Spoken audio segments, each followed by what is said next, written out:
Hello बच्चों, good morning. बच्चों, आज मैं एक बार फिर विज्ञान विषय के साथ आपके समक्ष उपस्थित हूँ। आप सभी का सबसे पहले मैं कृष्णवाल विद्या मंदिर के YouTube channel online study KVM में स्वागत करता हूँ।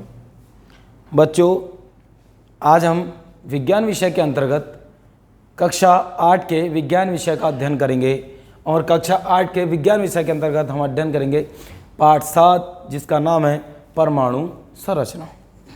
वैसे आप लोग परमाणु के बारे में कुछ कक्षा 7 में भी पढ़ा है, आपने कक्षा 8 में, कक्षा 6 में भी कुछ पढ़ा है, और आज हम कक्षा 8 में इसका अध्ययन करेंगे कि परमाणु क्या है, परमाणु की खोज किसने की, कैसे हुई, परमाणु नाम किसने दिया, और भी अन्य चीज़ें इसके अंतर्गत हम पढ़ेंगे। विभिन्न वैज्ञानिकों द्वारा दिए गए परमाणु मॉडल का अध्ययन करेंगे। इस पाठ के अंतर्गत जो हम पढ़ेंगे वो सबसे पहले कणाद का परमाणु सिद्धांत, डाल्टन का परमाणु सिद्धांत, परमाणु के अवयव कौन से होते हैं, इलेक्ट्रॉन, प्रोटॉन, न्यूट्रॉन की खोज, जे थॉमसन का परमाणु मॉडल, रदरफोर्ड का अल्फा कण प्रकीर्णन, रदरफोर्ड का परमाणु मॉडल, नील्स बोर की परिकल्पनाएं, बोरवरी की योजना के अनुसार कक्षा में इलेक्ट्रॉनों की संख्या। बच्चों, सबसे पहले हम बात करते हैं कणाद की। जैसा कि आपने पिछली कक्षा में भी पढ़ा है, हमने अभी यहाँ शुरू में ही पढ़ा है, कक्षा 8 में भी कणाद का नाम आपने सुना है। देखिए, कणाद जो हैं, पहले एक मुनि अर्थात ऋषि थे जिनका नाम उलूक मुनि था। कणाद एक बार क्या कर रहे थे, जंगल में थे, तो उन्होंने एक फल लिया और उस फल को वो कुरेद रहे थे अपनी उंगली से। वो उस फल को कुरेदते रहे और एक समय ऐसा आ गया कि उस फल को वो और तोड़ ही नहीं पाए। पहले तो कुरेद के तोड़ते रहे, परंतु फिर एक समय ऐसा आया जिसमें वो उसे जो है कुरेद कर तोड़ ही नहीं पाए। उन्होंने इस चीज़ का निष्कर्ष निकाला कि भाई ये टूट क्यों नहीं रहा। तो मुझे कि कोई ना कोई तो ऐसी सूक्ष्म इकाई इस फल में है जो कि टूट ही नहीं रही, विभाजित नहीं हो रही। तो उन्होंने जो इस छोटी जो इकाई थी उसी को उन्होंने, उस फल की छोटी सी इकाई थी, उन्होंने उसे नाम दे दिया काय का, परमाणु का। काय का नाम दे दिया, परमाणु का, जिसे हम इंग्लिश में एटम कहते हैं। उन्होंने नाम दे दिया परमाणु। आप देखेंगे कि उन्होंने जब ये निष्कर्ष निकाला उसका तो उन्होंने सिद्धांत दिया कि परमाणु जो है वो कोई भी पदार्थ है उसकी सूक्ष्म इकाई अर्थात इतनी अति सूक्ष्म इकाई है, और कैसी है, अविभाज्य है। कैसी है, इतनी सूक्ष्म अविभाज्य इकाई है जिसे हम नग्न आंखों से नहीं देख सकते। नग्न आंखों का यहाँ पर क्या मतलब है? नग्न आंखों का मतलब है बिना हम लेंस की सहायता के, चाहे सूक्ष्मदर्शी हो, कोई भी लेंस, कोई भी हमारा ऐसा उपकरण हो जिसके द्वारा हम जो है उसे हम नहीं देख सकते। तो कणाद ने क्या परमाणु सिद्धांत दिया है कि प्रत्येक पदार्थ जो है सूक्ष्म कण से मिलकर बना हुआ है, जिसे परमाणु कहते हैं, और वो कैसा है, अविभाज्य है, जिसे हम और अपनी और सूक्ष्म इतना है कि हम उसे नग्न आंखों से नहीं देख सकते। इसी आधार पर अब बात आती है आगे डाल्टन की। डाल्टन ने अपना प्रयोग दिया, और डाल्टन ने जब अपना प्रयोग किया उसके बाद उन्होंने क्या किया, कणाद से लगभग ये मान के चलो कि 2-2.5 हज़ार साल के बाद, लगभग 2500 साल के बाद वैज्ञानिक डाल्टन ने अपना जो है प्रयोग किए, और उन्होंने प्रयोग करने के बाद उन्होंने क्या किया, अपना परमाणु सिद्धांत दिया। क्या दिया उन्होंने? डाल्टन का परमाणु सिद्धांत दिया। ठीक है, नहीं, क्या है हमारा डाल्टन का परमाणु सिद्धांत भी कह सकते हैं हम, और परमाणु मॉडल भी कह सकते हैं।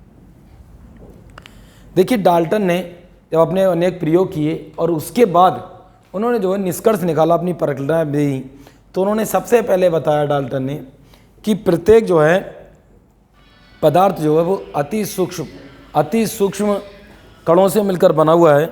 ठीक है, नहीं, पदार्थ तथा उन्होंने कहा कि जो प्रत्येक पदार्थ है वो अति सूक्ष्म कणों से मिलकर बना हुआ है, और उन सूक्ष्म कणों को हम क्या कहते हैं, परमाणु।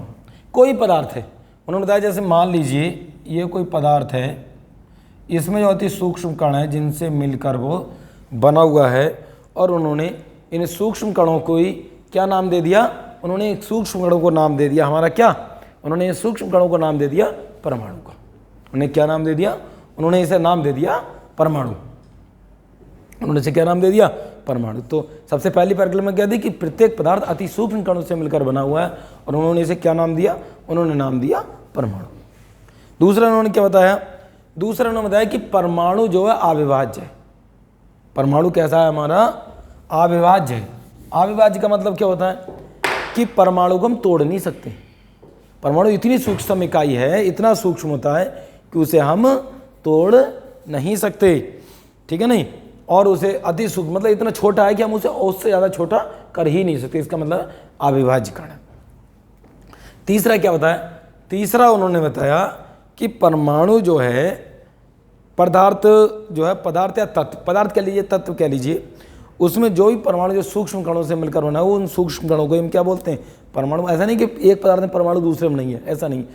पदार्थ तत्व कोई सा हो, वो जिन सूक्ष्म कणों से मिलकर बना है उसी को हम क्या कहते हैं, उसी को हम परमाणु कहते हैं। परमाणु अविभाज्य, ये मैंने आपको बता दिया। अब इसके बाद क्या आता है, इसका आता है कि अगर एक तत्व के सभी परमाणु, जैसे मान लीजिए एक हमने तत्व ये ले लिया और एक हमने ये ले लिया, अब इसमें मान लीजिए जो भी हमारे परमाणु हैं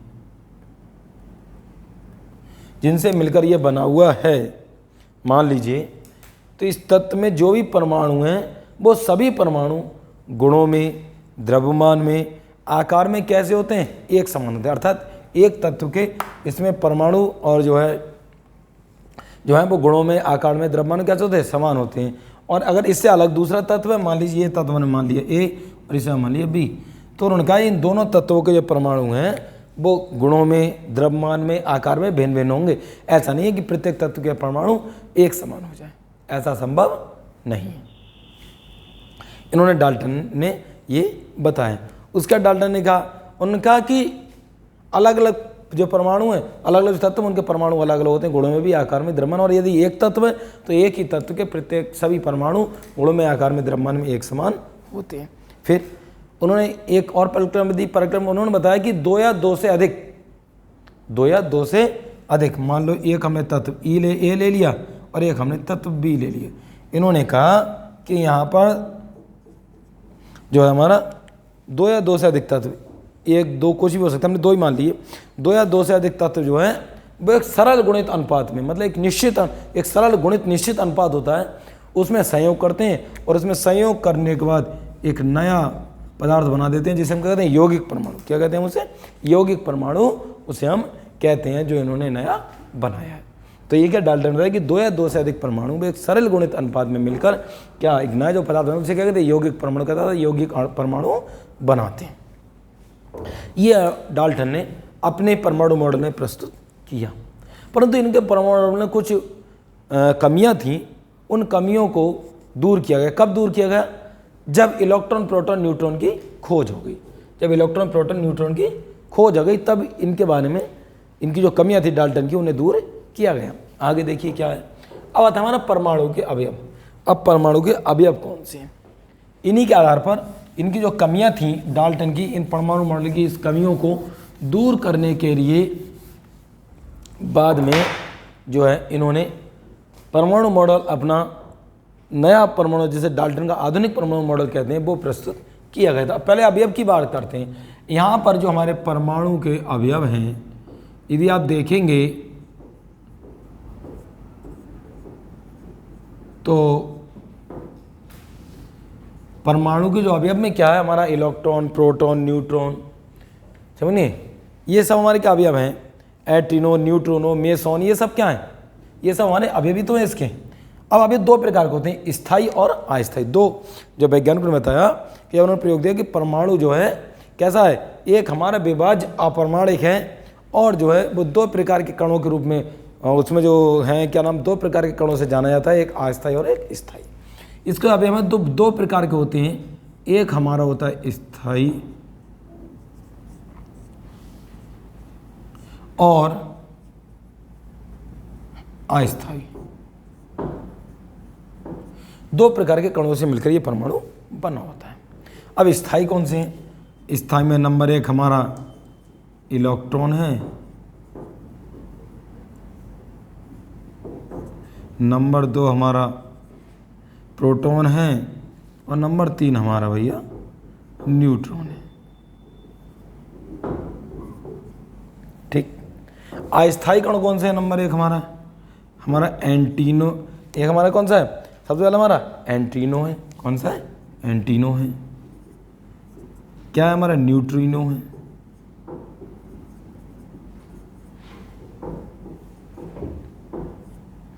और तीसरा क्या? हमारा मेसन। ये हमारे स्थायी और अस्थायी कण हैं। कारण क्या है स्थायी?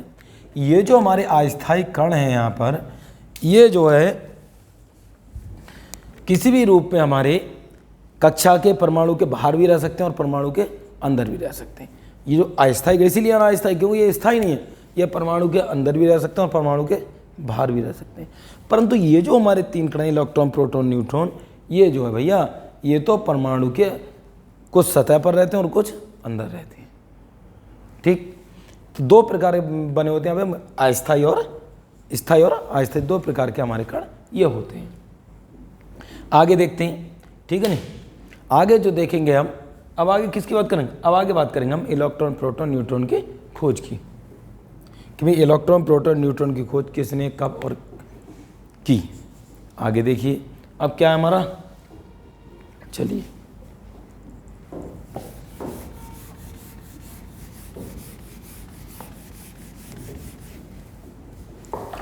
आगे क्या है हमारा, इलेक्ट्रॉन, प्रोटॉन, न्यूट्रॉन की खोज के बारे में हम तो सबसे पहले हम अध्ययन करते हैं इलेक्ट्रॉन की खोज के बारे में। देखिए सबसे पहले हम बात करें इलेक्ट्रॉन की।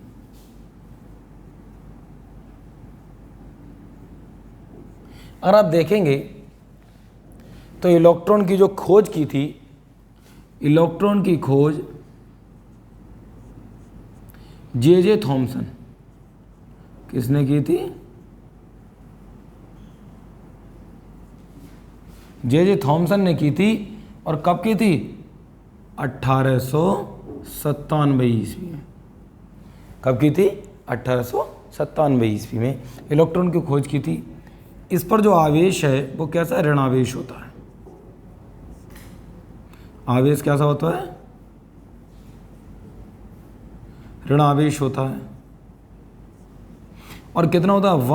1 इलेक्ट्रॉन पर 1.6 इंटू 10⁻⁻⁻⁹ यानी कि 1.6 गुणा 10⁻⁻⁻19 कूलाम इस पर जो है ऋणावेश होता है। यदि हम इसके द्रव्यमान की बात करें इलेक्ट्रॉन के, यदि हम इलेक्ट्रॉन के द्रव्यमान की यदि आप बात करोगे तो यहाँ पे आएगा ये हमारा 9.10939 इंटू 10⁻31 किलोग्राम। ये जो है हमारा इस पर इलेक्ट्रॉन का द्रव्यमान होता है। तो इलेक्ट्रॉन खोज किसने की थी? जे थॉमसन ने। कब की थी? सन 1897 ईस्वी में। आवेश किसका एक इलेक्ट्रॉन पर कितना होता है? 1.6 इंटू 10⁻19 कूलाम होता है। और द्रव्यमान 9.10939 इंटू 10⁻31 किलोग्राम जो होता है हमारा, इस पर हमारा क्या होता है? द्रव्यमान होता है। अब बात करते हैं हम नंबर 2 प्रोटॉन की। अगर आप प्रोटॉन की बात करते हैं तो जब प्रोटॉन की बात करेंगे तो प्रोटॉन के अंतर्गत क्या है? प्रोटॉन की खोज के बारे में बात करें तो देखिए प्रोटॉन के बारे में कुछ मतभेद भी है। प्रोटॉन को जो है अपना जो है हम गोल्डस्टीन को भी मानते हैं, परंतु वास्तव में जो इसकी खोज के बारे में सही श्रेय जो जाता है वो हमें क्या जाता है? वो जाता है रदरफोर्ड को। किसे आता है? रदरफोर्ड। रदरफोर्ड ने इसकी खोज की थी। और कब की थी? इन्होंने की थी सन 1911 ईस्वी में। कब की थी? सन 1911 ईस्वी में। किसने की थी? रदरफोर्ड ने इसकी प्रोटॉन की खोज की थी। और इस पर आवेश बात करें हम तो, अगर आवेश की बात करें तो इस पर धनावेश होता है। और कितना होता है? 1.6 इंटू 10⁻⁻⁹ कूलाम। यानी कि कहने का तात्पर्य है कि जितना एक इलेक्ट्रॉन पर ऋणावेश होता है उतना ही प्रोटॉन पर धनावेश, एक प्रोटॉन पर धनावेश होता है। ठीक, अब नंबर 3 हम बात करते हैं न्यूट्रॉन की।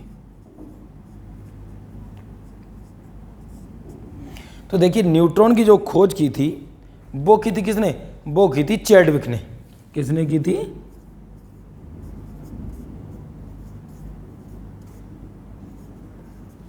किसने की थी वो खोज? वो खोज की थी चैडविक ने, ठीक है ना। और कब की थी? वो की थी इन्होंने सन 1932 ईस्वी में।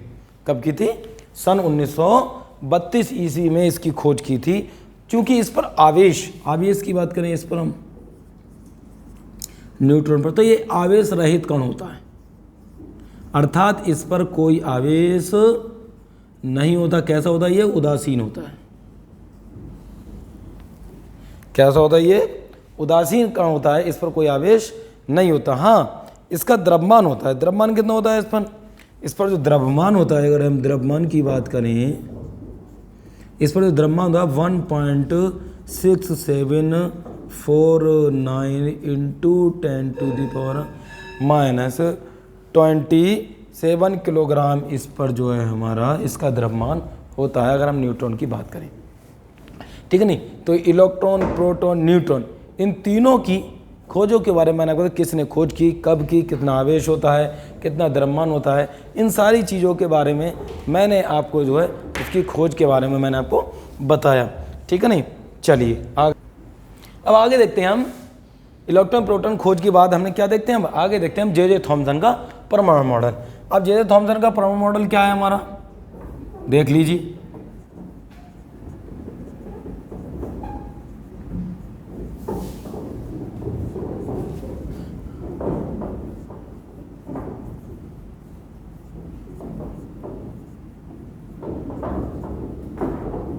जे थॉमसन का परमाणु मॉडल जो है उसमें क्या जे थॉमसन ने बताया कि मान लीजिए जे थॉमसन ने ये बताया कि भाई जो परमाणु है उस परमाणु में, पूरे परमाणु में क्या होता है, उन्होंने कहा कि पूरे परमाणु में धनावेश फैला रहता है।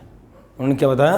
उन्होंने बताया कि पूरे परमाणु में जो है धनावेश फैला रहता है, समान रूप से उसमें वितरित रहता है। और उसमें जो इलेक्ट्रॉन है वो इलेक्ट्रॉन उसमें जो है जगह जगह इलेक्ट्रॉन बीच में उनके धसे रहते हैं। कैसे धसे रहते हैं? जैसे कि तरबूज में बीज, इसीलिए इसे तरबूज मॉडल भी कहते हैं।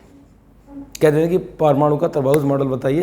तो किसने दिया था? ये दिया था जे थॉमसन ने। जे थॉमसन ने बताया था कि ये जो है हमारा पूरा जो परमाणु है इसमें जो है इलेक्ट्रॉन क्या नाम है जो है इसमें कैसे धसे रहते हैं, जैसे तरबूज में बीज। और पूरे परमाणु में जो धनावेश है वो समान रूप से वितरित रहता है, और बीच में जैसे तरबूज में बीज धसे इस प्रकार जो है हमारा इसमें इलेक्ट्रॉन धसे रहते हैं। परंतु हाइड्रोजन स्पेक्ट्रम की व्याख्या करने में ये जो है जे थॉमसन का परमाणु मॉडल असफल रहा, इसलिए जो है इसे अमान्य कर दिया गया, इसका कोई औचित्य आगे नहीं रखा गया, ठीक है नहीं। तो ये है हमारा जे थॉमसन का परमाणु मॉडल। अब आगे बात करते हैं हम, अच्छा टॉपिक है रदरफोर्ड का अल्फा कण प्रकीर्णन। अब रदरफोर्ड के अल्फा कण प्रकीर्णन में देखते हैं क्या है हमारा। अब रदरफोर्ड के अल्फा कण के प्रकीर्णन वाले हम देखते हैं क्या बताया था रदरफोर्ड ने।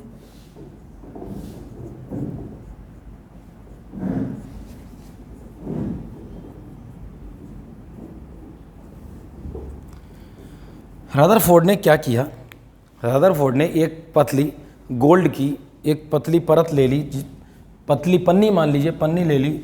उन्होंने क्या किया? उन्होंने उस पर जब अल्फा कण प्रकीर्णन के बमबारी की, ठीक, जब उन्होंने क्या देखा? उन्होंने देखा जब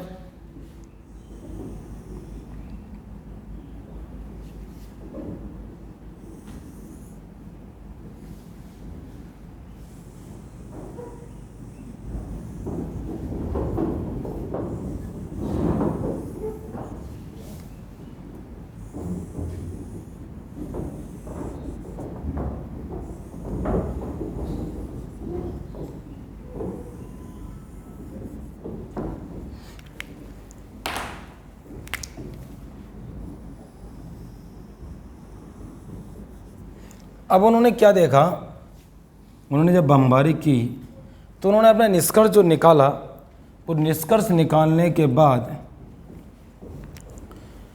उन्होंने देखा कि कुछ तो ऐसे कण थे जो कि 90 डिग्री से अधिक कोण पर जो है विचलित होकर सीधे अलग निकल गए। कुछ ऐसे थे जो पन्नी को भेद कर सीधे निकल गए, ठीक है नहीं, और कुछ ऐसे थे सूक्ष्म स्थान से जो टकराकर वापस उसी ओर वापस आ गए, उसी मार्ग के उसी ओर वापस आ गए। तो इससे निष्कर्ष क्या निकाला रदरफोर्ड ने? सबसे पहले रदरफोर्ड ने देखा कि कुछ कण जो हैं, अल्फा कण जो हैं, वो पन्नी को भेद कर सीधे निकल गए। अर्थात उन्होंने बताया कि परमाणु जो है वो कैसा होता है अंदर से। उन्होंने कहा अंदर से परमाणु जो है वो खोखला है। कैसा है? खोखला है। अगर ठोस होता तो ये कण सीधे क्यों निकल जाते, टकरा कर वापस आते, या और कोई क्रिया होती। अर्थात परमाणु जो है वो खोखला है, इसलिए जो है उसमें जो अधिकतर भाग है वो कैसा है, खोखला है, जिससे वो पार करके बाहर निकल करता है। सबसे पहले बताया कि परमाणु जो है खोखला है। दूसरा उन्होंने क्या बताया, उन्होंने बताया कि जो अल्फा कण हैं, अब कुछ कण ऐसे हैं जो कि सीधे न जाकर इधर उधर 90 डिग्री से अधिक कोण पर विचलित होकर चले गए। ऐसा उन्होंने क्यों बताया? उन्होंने बताया कि जो इसके बीच में, परमाणु के बीच छोटे से केंद्र में धनावेश है। अब उन्होंने कैसे पहचाना धनावेश है? जो अल्फा कण हैं, तो अल्फा कण पे भी उन्होंने देखा कि धनावेश है। तो उन्होंने देखा कि जो गए और जाने के बाद टकराकर वापस आ गए। अर्थात इसका मतलब क्या है, जब दो कण समान आवेश के होते हैं तो उनमें प्रतिकर्षण होता है। प्रतिकर्षण मतलब एक दूसरे को वापस, जैसे मान लीजिए यदि एक प्लस का ये है और एक प्लस का ये है, तो यदि हम इन दोनों को देखेंगे तो इन दोनों में प्रतिकर्षण होगा। ये एक दूसरे को आकर्षित नहीं करेंगे, एक दूसरे को प्रतिकर्षित करेंगे, अर्थात एक दूसरे को दूर धकेलेंगे।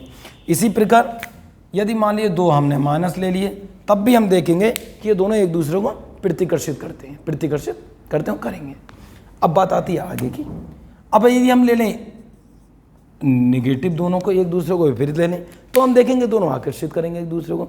इसीलिए रदरफोर्ड ने बताया कि यहाँ पर जो केंद्र में थोड़ा धनावेश है, जहाँ पर एक सूक्ष्म स्थान में धनावेश है, इसी को उन्होंने नाम दे दिया नाविक का। उन्होंने इसे क्या नाम दे दिया? उन्होंने इसे नाम दिया नाविक का, कि वहाँ पर जो है परमाणु का समझ धनावेश जो है कहाँ पर स्थित, उसके केंद्र में स्थित होता है, ठीक है नहीं, और वहाँ पर क्या है, धनावेश स्थित है। क्या चीज़ स्थित है हमारी? धनावेश। ये इन्होंने जो है रदरफोर्ड ने बताया, ठीक है नहीं। चलिए अब आगे देखते हैं। तो रदरफोर्ड अल्फा का पीरियड क्या, उन्होंने सबसे पहले बताया कि परमाणु अंदर से खोखला होता है, कि परमाणु के एक छोटे से स्थान में धनावेश रहता है, जिसे उन्होंने नाम दिया नाविक का। क्या नाम दिया उन्होंने? नाविक का। क्यों पहचाना? क्योंकि अल्फा कण भी हमारे पॉजिटिव होते हैं और यहाँ पे पॉजिटिव टकराने के बाद वापस आ जाते हैं, ठीक है। चलिए अब आगे इसी आधार पर उन्होंने अपना परमाणु मॉडल प्रस्तुत किया, जिसे रदरफोर्ड का परमाणु मॉडल कहते हैं। चलिए आगे देखते हैं हम रदरफोर्ड का परमाणु मॉडल।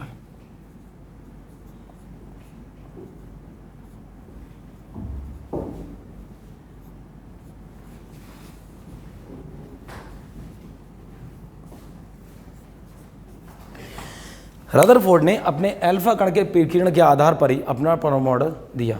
उन्होंने बताया सबसे पहले कि परमाणु में एक छोटे से स्थान में धनावेश रहता है, जिसे उन्होंने नाम दिया कि उसे परमाणु, उस केंद्र को क्या कहते हैं, उसे हम परमाणु का क्या कहते हैं, नाविक कहते हैं, जिसका जो द्रव्यमान है वो पूरे परमाणु की तुलना में बहुत कम, अर्थात बहुत निम्न होता है, बहुत कम होता है। आगे उन्होंने क्या बताया? आगे उन्होंने बताया कि जो क्या नाम है, इलेक्ट्रॉन है हमारे इसमें, वो इलेक्ट्रॉन जो ऊपर इलेक्ट्रॉन की कक्षाओं में घूमते रहते हैं। कैसे बताया उन्होंने बताया,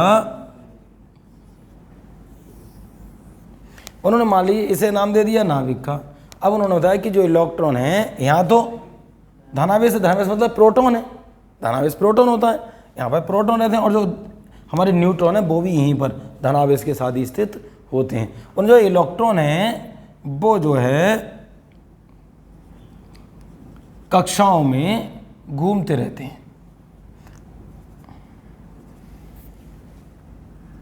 उन्होंने बताया कि इलेक्ट्रॉन जो है वो कक्षाओं में घूमते रहते हैं, अर्थात वो अंदर यहाँ धनावेश के साथ नहीं होते, बल्कि क्या होते हैं कि कक्षाओं में परिक्रमण करते रहते हैं, घूमते रहते हैं। ये उन्होंने किसने बताया? ये बताया था रदरफोर्ड ने, ठीक। उसके बाद उन्होंने जो धनावेश है, इसका जो आवेश होता है और इसकी संख्या, दोनों का जो आवेश है वो बराबर होता है, अर्थात दोनों की संख्या, जितने यहाँ पर प्रोटॉन होंगे उतने यहाँ पर इलेक्ट्रॉन होंगे। कारण क्योंकि परमाणु जो है एक विद्युत उदासीन कण होता है, जितने उस पर इलेक्ट्रॉन होते हैं उतने उस पर प्रोटॉन होते हैं, अर्थात उतना ही उस पर धनावेश होता है और उतना ऋणावेश, दोनों को बराबर होते हैं, क्योंकि ये दोनों एक दूसरे को प्रतिकर्षित करते हैं और एक दूसरे को उदासीन करते हैं।